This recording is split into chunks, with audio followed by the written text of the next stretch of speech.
শেষমেশ কাশ্মীর চলে এলাম ভাই। আর বলার নেই, এই টাইপের ভিডিওগুলো ইনস্টাতে অনেকই ভাইরাল হচ্ছে। তো তুমি এই টাইপের ভিডিওগুলো বানাতে পারবা। ভিডিওটা কন্টিনিউ দেখো, শেষ পর্যন্ত ভিডিওটা দেখবা, অবশ্যই শিখতে পারবা।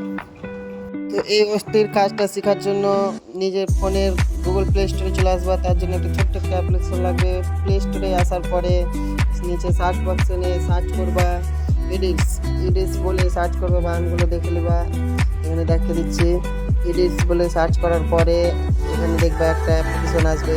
লোগোটা দেখে নিবা সবাই, আমি দেখিয়ে দিচ্ছি। এখানে এই লোগোটা দেখে ডাউনলোড করে নিবা। আমার ডাউনলোড করা আছে, আমি ওপেন করে নিলাম। ওপেন করার সঙ্গে সঙ্গেই দেখবা নিচে প্লাস বাটন আছে।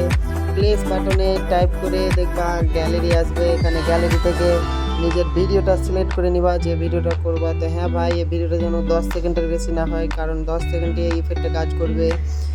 এই ভিডিওটা সিলেক্ট করার পরে তারপরে ভিডিওর উপরে টাইপ করে নিচে দেখবা যে একটা ইফেক্ট বলে অপশান আছে।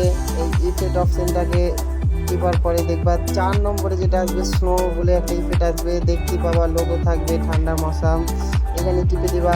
তারপরে কিছুক্ষণ সময় নেবে, একটু লোডিং নেবে। হালকা লোডিং লাগার পরে আমার দেখো হয়ে গেছে। হয়ে যাওয়ার পরে দেখবা ভিডিওটা উপরে ডান দিকে কর্নারে দেখবা এক্সপোর্ট আছে। এক্সপোর্ট বাটনে ক্লিক করে তোমরা ভিডিওটাকে গ্যালারিতে সেভ করে দেওয়া। তো এই ভিডিওটা দেখে যদি হালকা হলেও কিছু শিখতে পারো, তাহলে আমার চ্যানেলটাকে সাবস্ক্রাইব করে ফেসবুক থেকে দেখলে পেজটাকে ফলো করে দেবা। ধন্যবাদ।